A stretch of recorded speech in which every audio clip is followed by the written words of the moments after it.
Chaque jour, du lundi au samedi, suivez le journal des Scoop FM à 18h30, 21h30, 8h juste, 12h30 et 16h juste sur la 98.5 MHz qui pousse 24 radios et sur la radio communautaire Moïseni à 9h05, 13h03 et 21h juste sur la fréquence 101.0 MHz. Nos chaînes partenaires Scoop FM, la neutralité réelle. Vous informer, c'est notre devoir, mesdames, messieurs. Bienvenue à ces radios journal dont voici les titres. La crise dans la partie est de la République démocratique du Congo où le groupe rebelle M23 soutenu par l'armée rwandaise sème la terreur était au centre de la réunion tenue le vendredi 7 février à Malabo dans le cadre du Conseil de paix et de sécurité par le chef d'État et de gouvernement de la Communauté économique des États de l'Afrique centrale, CEAC. Et puis, le recrutement d'enfants soldats est une violation grave du droit de l'homme et du droit international humanitaire et ses conséquences sont dévastatrices pour les enfants concernés, a déclaré un représentant des experts indépendants de l'ONU. C'est tout pour les titres. Une fois de plus, bienvenue à tous. Comme annoncé en titre, le chef d'État et des gouvernements de la Communauté économique des États de l'Afrique centrale, CEAC, se sont réunis le vendredi 7 février à Malabo dans le cadre du Conseil de paix et de sécurité de l'Afrique centrale. Au cœur des discussions, la crise dans l'Est de la République démocratique du Congo où le groupe rebelle M23 soutenu par l'armée rwandaise intensifie ses offensives dans les provinces du Nord Kivu et du Sud Kivu. Gracia Akilimali nous en dit plus. Dans une déclaration commune, le dirigeant de la CEAC appelle au retrait immédiat de troupes rwandaises du territoire congolais. Ils insistent également sur la nécessité de normaliser le fonctionnement de l'aéroport de Goma afin de permettre le retour de membres de mécanismes de vérification régionaux, notamment le mécanisme de vérification étendu, renforcé et celui de la conférence internationale sur la région des Grands Lacs, CIRGL en sigle. Le chef d'État réaffirme leur soutien aux initiatives diplomatiques en cours, notamment le processus de Luanda et de Nairobi ainsi qu'à l'accord cadre d'Addis Abeba de 2013.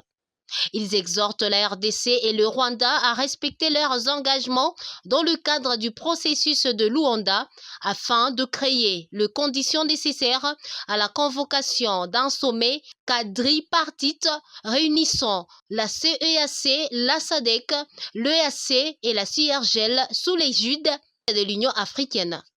Enfin, face à la détérioration de la situation humanitaire dans les provinces du Nord Kivu et du Sud Kivu, les dirigeants de la CEAC appellent également à la mise en place d'un couloir humanitaire sécurisé pour permettre le déploiement rapide de l'aide en faveur de populations de Goma et ses environs.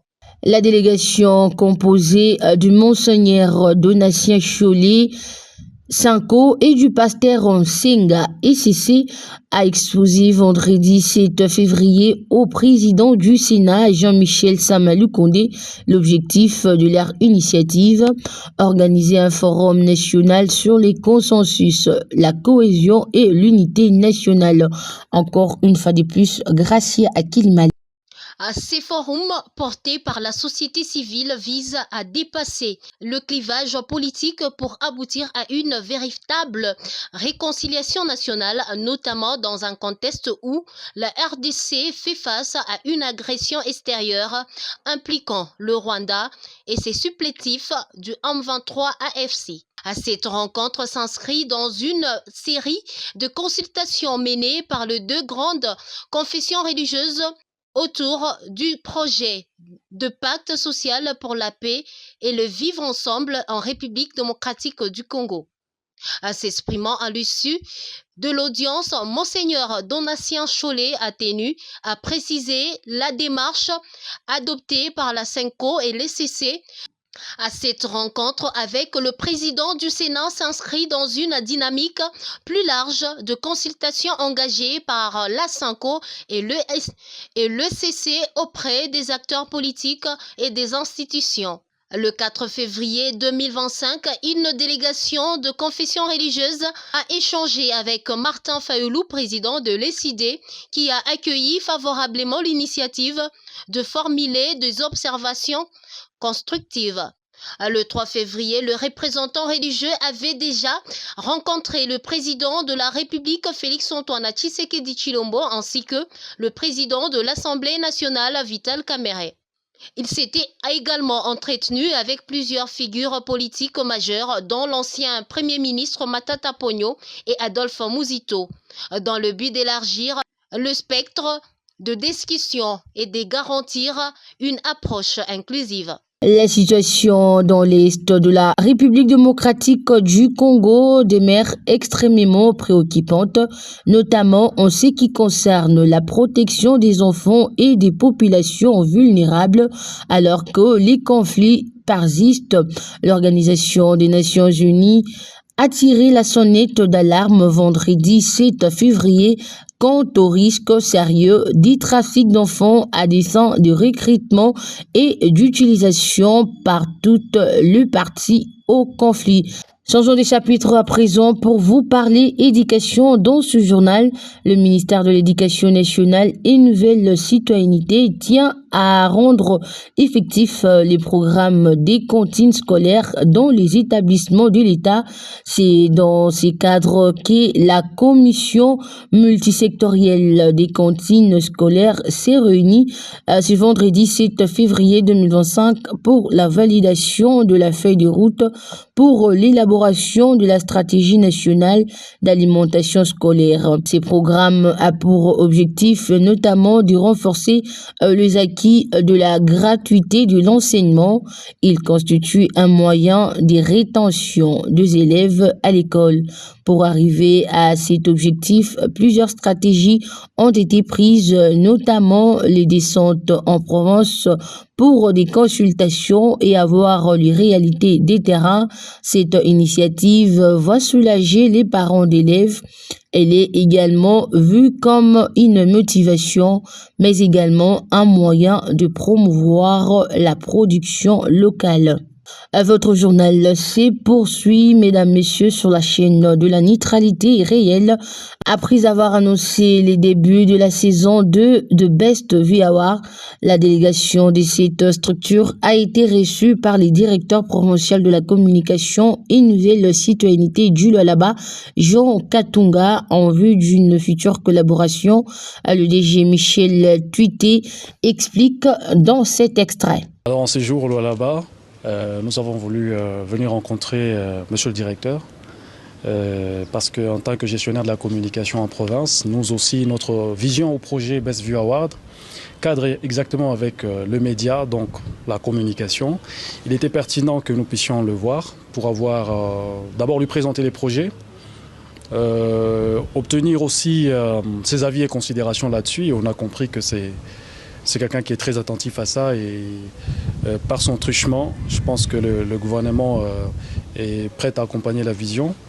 Il nous l'a fait savoir et ça nous réjouit de savoir que nous marchons ensemble dans ce sens-là.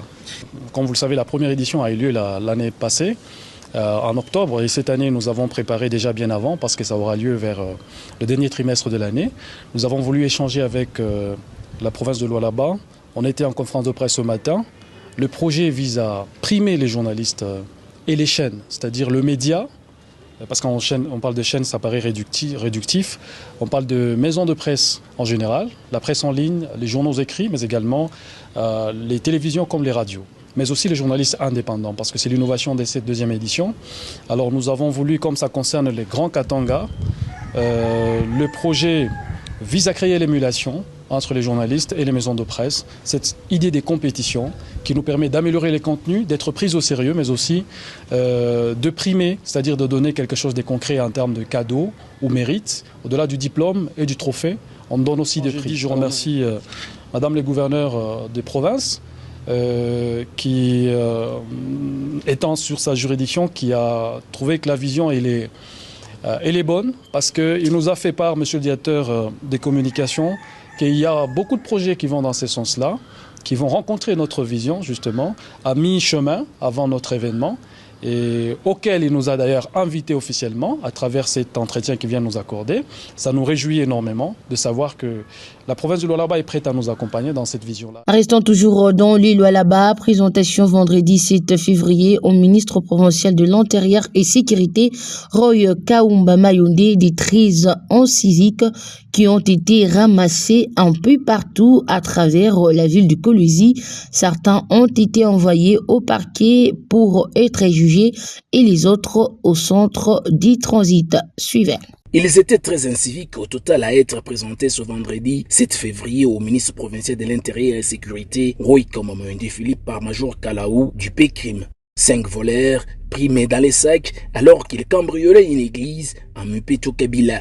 Des voleurs des véhicules et un autre surpris dans une maison d'autrui à Kasulu. Ces derniers, ayant tous reconnu leur forfait, ont demandé la clémence de l'autorité. Dans la foulée de ces hors-la-loi se trouvent de jeunes gens qui se sont attaqués au chef du quartier, lui promettant une fin tragique dans les jours à venir. Très attentif aux explications du major sur le déroulement des opérations qui ont abouti à l'arrestation de ces petits voyous urbains, les patrons de la sécurité en province qui a encouragé les services pour le travail abattu à sans hésiter indiquer une direction à ces petits bandits. Ils ne te respectent pas. Mais là, c'est marrant, on a quoi, tu as pas dit à mambo à bouche. Mais je me bien. Pourquoi au chiquet?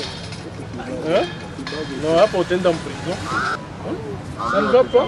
Rappelons que 3 jeunes gens qui ont été relâchés du centre de transit il y a des semaines sur la demande de la société civile se sont rendus de nouveaux coupables et sont pour l'instant entre les mains de la justice.